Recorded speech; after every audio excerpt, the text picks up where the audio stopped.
Marca colpita dal maltempo, da ieri la pioggia cade incessantemente su tutta la provincia mettendo a dura prova la rete idrica minore, strada allagata a Ponte di Piave, a Cendon sott'acqua la passerella dell'imbarcadero. Max incidente in autostrada A4, il traffico intenso per i rientri è stato bloccato, lunghe code in direzione Venezia per tutto il pomeriggio, nel sinistro coinvolte 12 persone. Lo schianto di Pederoba ha costato la vita a Patrick Mentil sui social, si susseguono i messaggi di cordoglio mentre rimangono molto gravi le condizioni di uno dei 3 feriti ricoverato a Treviso. Ha lasciato l'ospedale di Oderzo per quello di Portogruaro dove rimane piantonato dai carabinieri il papà di 43 anni che ha gettato dal primo piano la figlioletta di 5, episodio difficile da prevedere, dice l'esperto. Senza tetto accolti in chiesa nel corso della messa dell'Epifania, letta una lettera di solidarietà e vicinanza al parroco di Santa Maria del Sile dopo la petizione avviata per cacciarlo. Il bilancio dell'attività dei carabinieri in provincia di Treviso nel 2023, pattuglie più all'esterno, boom di sanzionati per guida in stato di ebbrezza. Dal capoluogo alla provincia la pioggia non ha fermato i tradizionali pane e vin, Arcade fuori programma per Zaia, botta e risposta con un contestatore. Buonasera e ben ritrovati con l'edizione trevigiana dei nostri telegiornali. E naturalmente auguri per questa giornata di festa per l'Epifania che si apre con il maltempo che sta caratterizzando queste ore. Da ieri sera la Marca è colpita dal maltempo, pioggia incessante, si stimano circa 80 millimetri caduti in queste ore in tutta la provincia. A dura prova la rete idrica minore, strade allagate e canali e fossati ormai al limite. Il punto nel nostro servizio d'apertura. Come previsto, l'ondata di maltempo in questo avvio 2024 sta colpendo la Marca ininterrottamente dalla serata di venerdì con pioggia battente che sta mettendo a dura prova la rete idrica minore. Fossati e canali in alcune zone della provincia ormai al limite, come qui tra San Giacomo e Mignagola a Carbonera. A Cendon di Silea, in via Chiesa, la passerella dell'imbarcadero del Sile invasa dall'acqua che al momento sta risparmiando la sede stradale, situazione monitorata dai carabinieri al lavoro anche a Ponte di Piave, dove l'acqua ha raggiunto il manto stradale per lo straripamento dei fossi collegati al canale Bidoggia, richiedendo l'intervento della polizia locale e dei tecnici comunali. Sul posto anche la sindaca Paola Roma. Si sta intervenendo per risolvere la situazione dovuta allo straripamento di un fossato in via Fossadelle di Sopra a Ponte di Piave, frazione di Negrisia. E il maltempo proseguirà nelle prossime ore. Il meteo regionale infatti prevede tempo perturbato con precipitazioni estese su tutta la regione, in genere consistenti, localmente anche abbondanti, specie su prealpi pedemontana e pianura nord-orientale. Fino alle 14 di domani stato di attenzione, livello giallo per criticità idraulica nei bacini dell'Alto Brenta, Bacchiglione Alpone, del Basso Brenta, Bacchiglione, dell'Ivenza, Lemene e Tagliamento. E proprio alla luce di queste previsioni sono state annullate tutte le partite dall'eccellenza alla terza categoria, giovanili e campionato donne. Max incidente in A4, traffico bloccato e lunghe code per tutto il pomeriggio. Nel sinistro sono rimaste coinvolte 17 persone. Traffico bloccato con una lunga coda di 5 km che si è formata sulla A4 in direzione Venezia per un incidente con 5 veicoli 1 chilometro prima dell'uscita di Palmanova nel tratto Villesse-Palmanova. L'incidente ha coinvolto in tutto 17 persone. Fortunatamente nessuna di queste è rimasta ferita in maniera grave. Il maxi tamponamento è avvenuto alle 13. Sul posto sono occorsi operatori del 118, un elicottero, vigili del fuoco, polizia stradale e personale di Autostrade Alto Adriatico. I pompieri, dopo aver appurato che all'interno delle vetture non vi fossero persone incastrate, hanno provveduto alla messa in sicurezza dei veicoli danneggiati. Secondo quanto ha reso noto la società autostradale, i mezzi di soccorso meccanico sono stati all'opera tutto il pomeriggio per rimuovere i mezzi che occupavano l'intera carreggiata. Per tutta la durata dei soccorsi e fino al completo ripristino delle condizioni di sicurezza, il tratto autostradale interessato dal sinistro è rimasto chiuso al traffico in direzione Venezia. Un impatto non indifferente, quello causato dall'incidente di questo sabato. Oggi i transiti, come da previsioni, erano particolarmente intensi lungo la direttrice Trieste-Venezia, con code che si sono formate dalle 11 circa in ingresso alla barriera triestina dell'Isert. Lo schianto di giovedì sera lungo la Feltrina a Pederobba ha costato la vita a Patrick Mentil, 22enne di Castelcucco. Restano molto gravi le condizioni di uno dei 3 feriti ricoverato a Treviso. In ospedale anche il conducente dell'altra auto coinvolta nello scontro, mentre è stato dimesso il terzo giovane che viaggiava con i 2 feriti. In attesa che venga fissata la data dell'ultimo saluto a Patrick, sui social si susseguono i messaggi di cordoglio e dolore per la prematura scomparsa del giovane amante dei viaggi e degli sport. Sarai per sempre nel nostro cuore. Buon viaggio Patrick, ti rispettavo molto sulla bici pur essendo rivali, addio. Alcuni dei messaggi sotto l'ultimo post Instagram del giovane. Intanto continuano le indagini dei carabinieri per ricostruire la dinamica della tragedia. Potrebbe essere richiesta una perizia cinematica, mentre fondamentali potrebbero essere le telecamere installate nella zona. E poi il drammatico episodio di Cinto Camaggiore, rimane piantonato in ospedale il papà di 43 anni che ha gettato dal primo piano la figlioletta di 5. Episodio difficile da prevedere, dice l'esperto, occorre lavorare sulla prevenzione. Ha lasciato l'ospedale di Oderzo per essere trasferito in quello di Portogruaro, dove rimane piantonato dai carabinieri il professionista 43enne che a Cinto Caomaggiore ha gettato dal terrazzino al primo piano della sua abitazione la figlioletta di 5 anni che trascorreva con lui, separato dalla compagna, le giornate precedenti all'Epifania. L'uomo è stato fermato con l'accusa di tentato omicidio. Il sostituto procuratore Marco Fajon, che detiene il fascicolo sul caso, ne ha chiesto la custodia in carcere, ma il suo legale, l'avvocato pordenonese Marco Giovannelli, non lo ritiene in condizioni fisiche e psichiche per sostenere la detenzione. La figlioletta rimane ricoverata in pediatria a Treviso. La mamma, che è con lei, ha riferito di non aver mai sospettato che il padre della piccola potesse compiere gesti violenti nei confronti della bambina. L'episodio ha colpito e impressionato non solo la piccola comunità di Cinto e costringe tutti a una riflessione. Troppo spesso assistiamo a delle situazioni che evolvono in maniera così improvvisa e drammatica e che sono molto difficili da prevedere.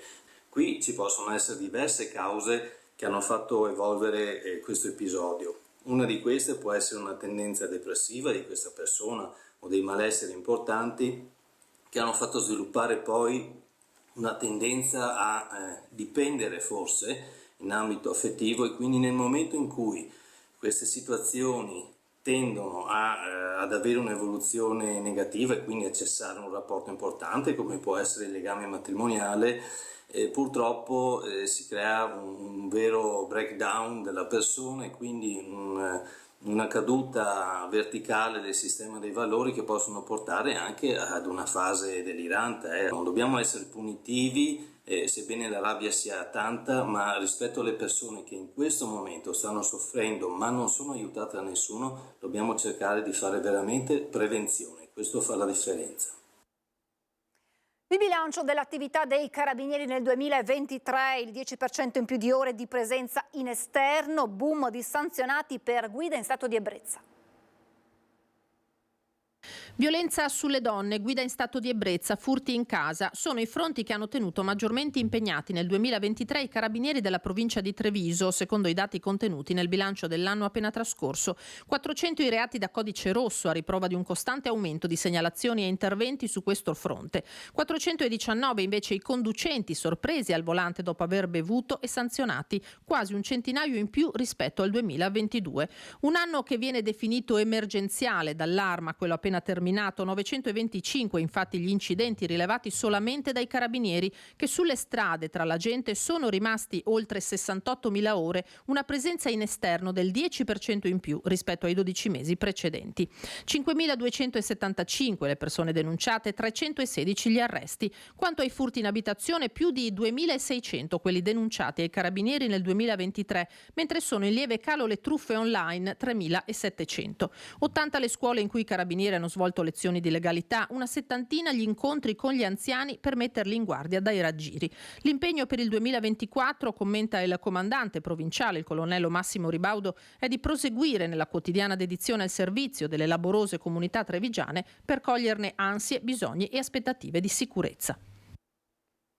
Torniamo a parlare della vicenda della raccolta firme per chiedere l'allontanamento del parroco di Santa Maria del Sile a Treviso dopo la decisione di accogliere in chiesa alcuni senza tetto. Ebbene, questa mattina nel corso della messa è stata letta una lettera di vicinanza e di solidarietà a Don Giovanni. Le comunità di Santa Maria del Sile e Sant'Angelo si stringono intorno al loro parroco e lo fanno nel giorno dell'Epifania leggendo nel corso della Messa dei Popoli nelle due parrocchie la lettera inviata lo scorso 31 dicembre al vescovo di Treviso, Monsignor Tomasi. La volontà è quella di esprimere vicinanza e solidarietà a Don Giovanni dopo l'annunciata raccolta firme promossa da alcuni residenti per chiedere l'allontanamento dopo la decisione di accogliere in chiesa alcuni senza tetto.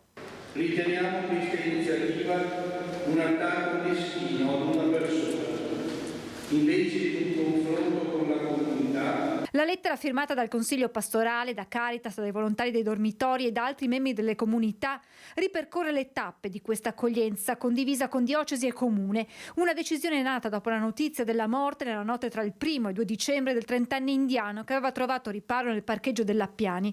Una tragedia che, si legge nella lettera, ha scosso le coscienze e i cuori della comunità che si è interrogata su cosa fare per vincere l'indifferenza. Vivere indifferenti davanti al dolore non è una scelta possibile. Non possiamo lasciare che qualcuno rimanga ai margini della vita. Abbiamo deciso di ospitare nello spazio all'aria del presbiterio della chiesa di Santa Maria del Sile le persone che da tempo dormono fuori dall'asilo notturno e via Casubio.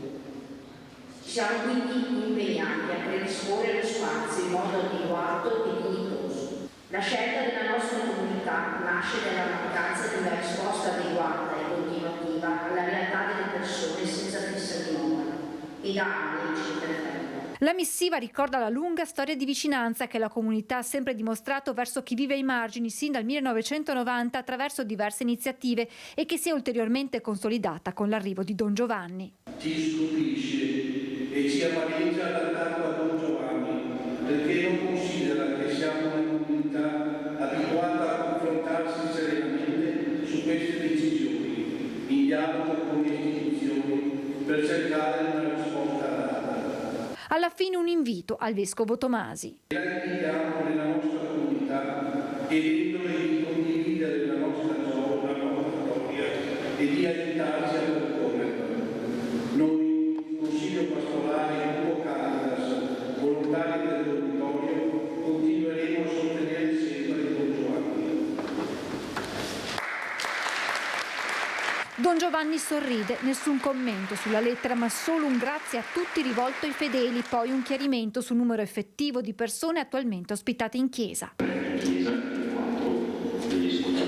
Ad assistere alla messa anche Clemens, 49 anni, dalla Nigeria, dove ha lasciato la compagna e 2 figli, in Italia da 9 anni senza documenti e quindi senza la possibilità di avere un contratto di lavoro. Sogna di ottenere il permesso di soggiorno per aiutare gli altri, come ha fatto Don Giovanni con lui.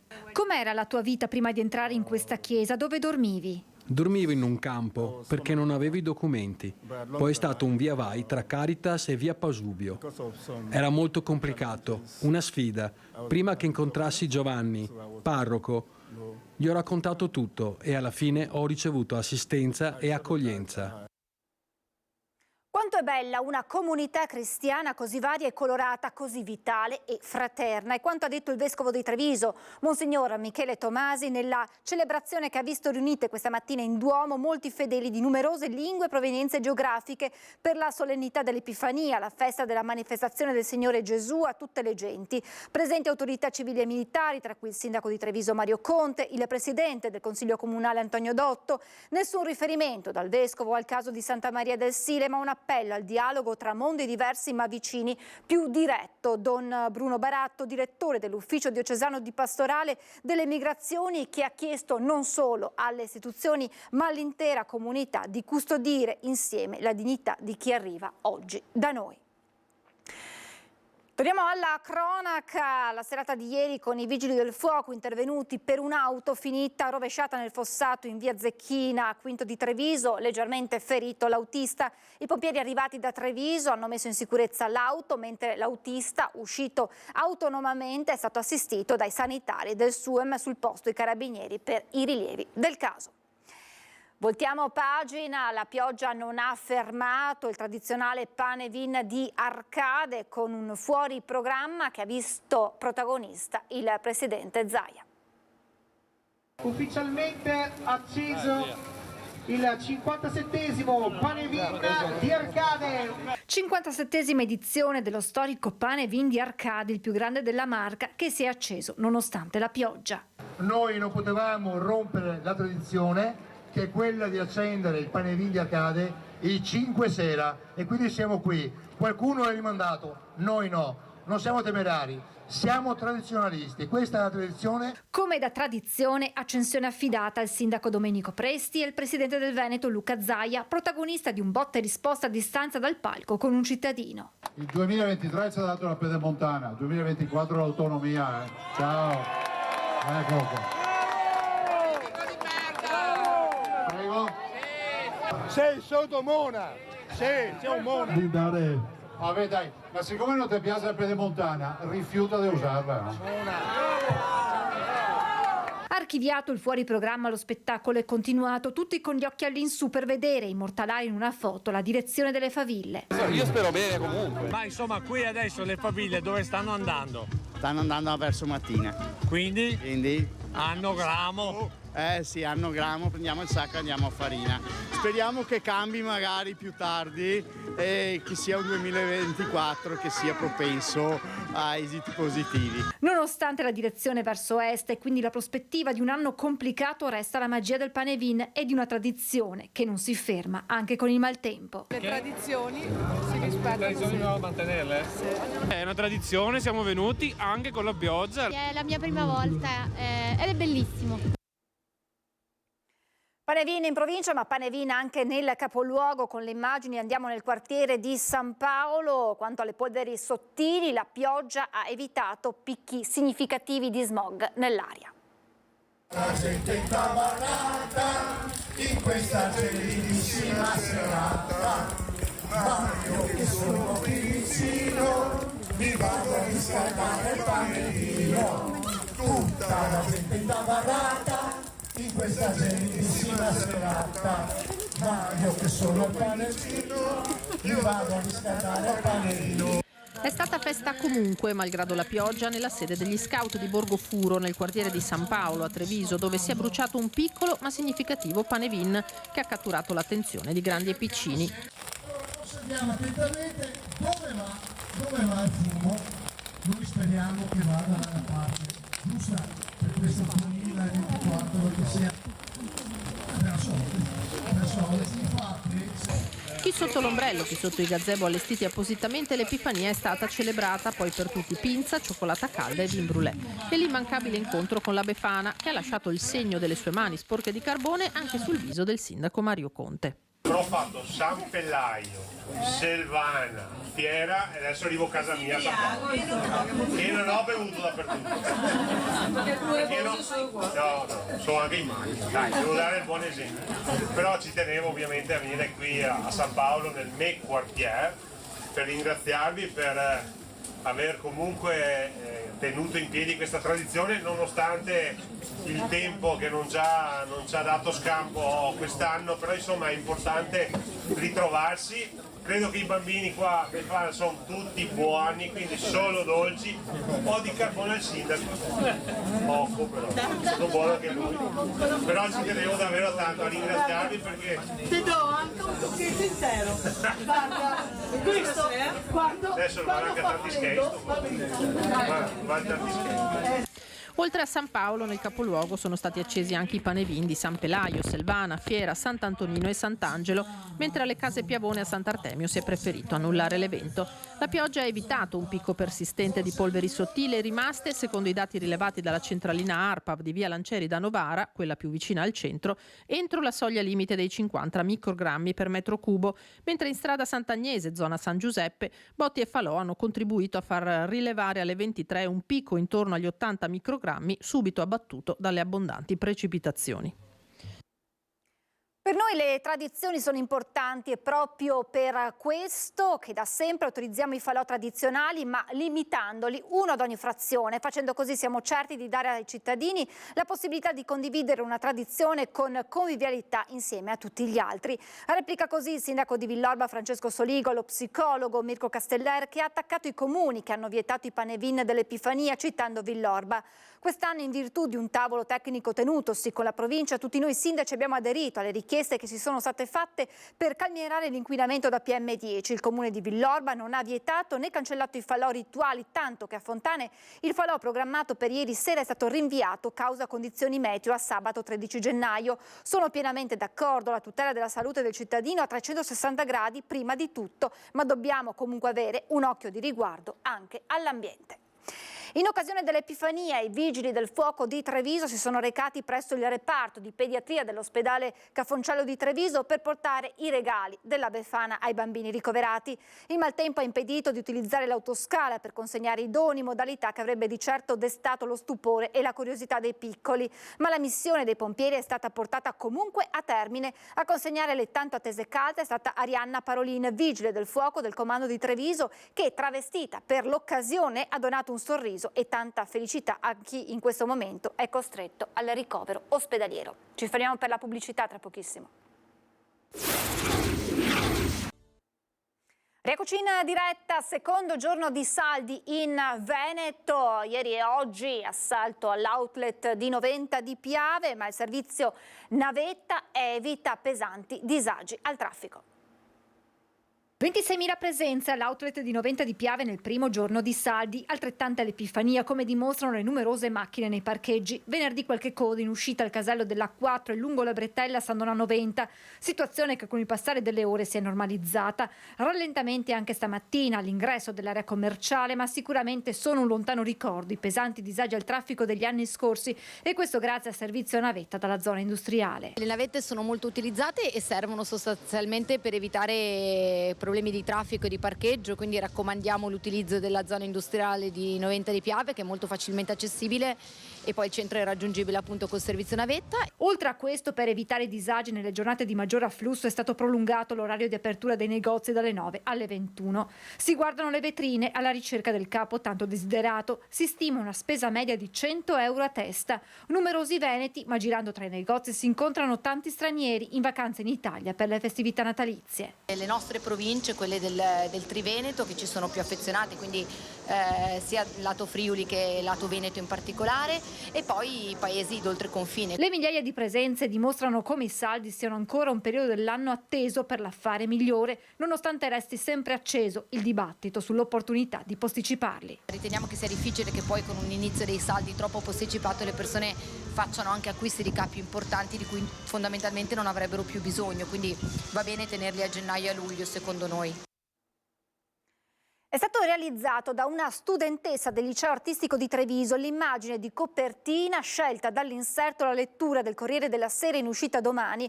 Una soddisfazione non solo per la giovanissima autrice Laura Pizzolato, 18 anni, ma anche per l'Istituto Superiore. Si tratta del simbolo della pace adornato di rose rosse, intitolato L'attesa dell'equilibrio, scultura di polistirolo, cartone e rose vere e finte, realizzata nell'ambito di un progetto che ha coinvolto il liceo artistico e Fondazione Imago Mundi, scelta come prima immagine dell'anno al posto di opere di autori famosi, come era fin qui di consuetudine.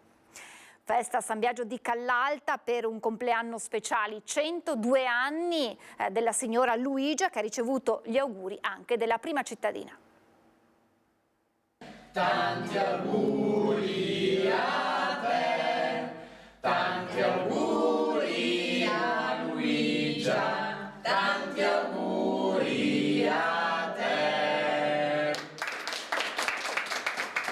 Una torta e poi fiori e piante per Luigia Bellazza, che nel giorno dell'Epifania ha spento 102 candeline, circondata dall'affetto dei suoi familiari. A portarle gli auguri di tutta San Biagio di Callalta anche il sindaco Valentina Pillon. Abbiamo voluto esserci perché davvero queste sono delle testimonianze da rendere onore per tutti quanti. Diciamo che è una giornata bagnata, ma che sia una giornata davvero fortunata. Luigia, originaria di San Polo di Piave, a 19 anni sposa Gino Lorenzone e si trasferisce a San Biagio, paese del marito. Ma la loro vita insieme dura poco perché il consorte parte per la guerra. Staranno lontani per 5 lunghi anni che Gino trascorrerà prigioniero in Germania, un periodo buio che entrambi hanno cercato di cancellare. Non ne parlavano né lei né lui. Una volta tornato a casa, marito e moglie iniziano la loro vita fatta di duro lavoro nei campi, ma anche di gioia per la nascita dei figli, Silvana, Adelina e Paolo. Mamma affettuosa, sempre presente. Io non ricordo di aver preso uno scopaccione dalla mamma. Si capiva, forse sono stato un po' il suo preferito, visto che ero il maschio. Una mamma è sempre una mamma, quando hai detto mamma hai detto tutto. E per me la mamma è mamma. Molto religiosa, fino a quando ha potuto, ogni domenica Luigia si è recata in chiesa per la messa. Oggi, ogni venerdì, prega insieme ad un ministro straordinario della parrocchia che le offre l'Eucarestia. Credo che anche 102 anni di vita siano un dono importante del Signore e anche questa è una manifestazione del suo amore verso di noi. Buon compleanno!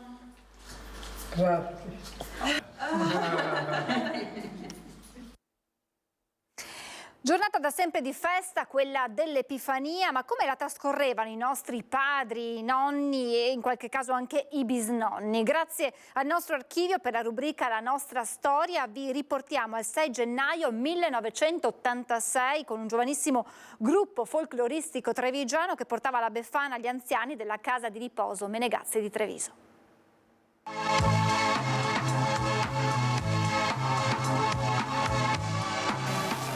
Siamo venuti a portarvi un po' di gioia, hanno detto questi ormai famosissimi ballerini e cantanti del gruppo folcloristico trevigiano, e di gioia ne hanno davvero bisogno questi anziani della casa di ricovero Menegazzi di San Giuseppe, che sembravano avere spento da chissà quanto il sorriso, nonostante il calore premuroso offerto loro da una struttura d'avanguardia con personale carico di umanità. È stato offerto loro il canto, quello popolare, che attiva sentimenti, passioni, ricordi, nostalgie commoventi.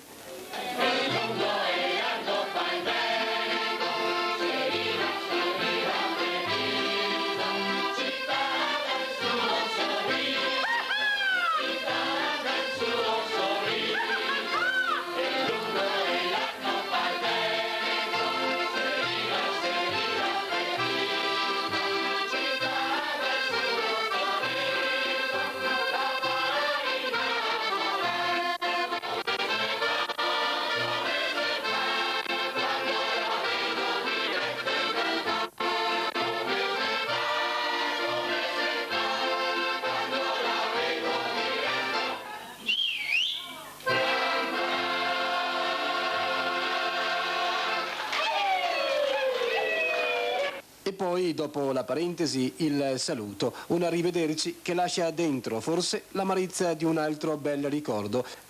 Ricordo che si aggiunge ai tanti che già rendono difficile sopportare la dorata emarginazione di una vecchiaia senza più entusiasmi e stabili legami.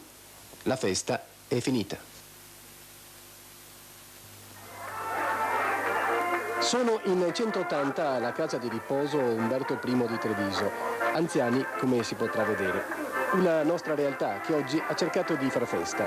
L'occasione è la ricorrenza della Befana, la vecchia tabacona, leggiamo in un manifesto redatto dalle ospiti della casa, brontolona, che ne ha combinate tante, ma ha il cuore grande così ed è quindi pronta ad offrire una montagna di doni.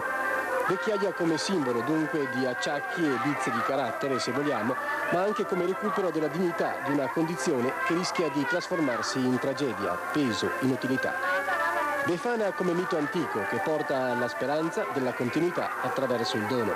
Befana come recupero di una tradizione che vedeva l'anziano al centro della famiglia, simbolo di saggezza e di potere. Il vecchio, un tempo, rappresentava l'esperienza e l'autorità indiscussa che assicurava il passaggio della tradizione da una generazione all'altra, punto di riferimento quindi e di transito.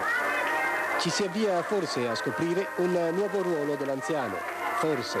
Certo, la strada da percorrere è ancora lunga. Passa attraverso una ridefinizione degli scopi esistenziali, una consapevolezza che sarà stimolata anche grazie alla solidarietà di chi è ancora lontano, ma non troppo, da quest'ultima tappa. Siamo arrivati alla rubrica Il tuo presepe stasera, una lunga carrellata con le creazioni della famiglia Franceschi di Oderzo, di Francesca e Daniela da Cornuda, di Giovanna Botter di Fontanelle, di Giulio Rosset di Maser, di Lorenzo e Pasquale Pandolfo di Cornuda e di Marino Finato da Possagno. Con queste immagini io vi saluto e vi ringrazio per essere stati con noi, vi auguro ancora una buona Epifania. Arrivederci.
Entra nel mondo Lolato. Da oltre 40 anni un team di professionisti per migliorare la qualità della tua vita. Centro del piede con servizi di podologia. Laboratorio per la produzione di plantari e calzature su misura. Bentrovati al meteo. Scenario ancora movimentato e dinamico. La perturbazione farà sentire i suoi effetti anche domenica 7 gennaio. Vediamo il dettaglio.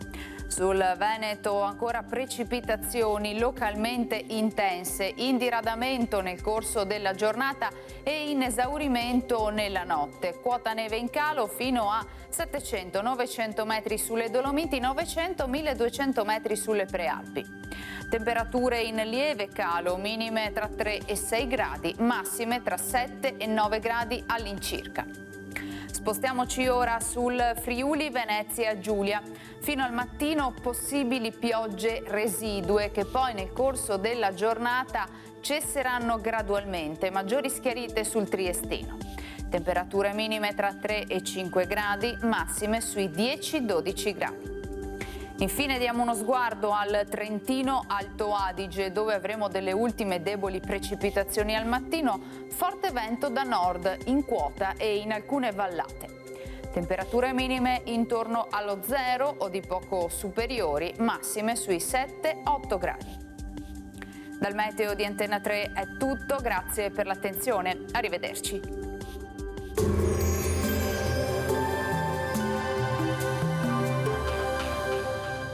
Busti, tutori e protesi di arto personalizzati. Ortopedia e sanitaria Lolato. A Treviso e Montebelluna. Lolato, soluzioni per star bene.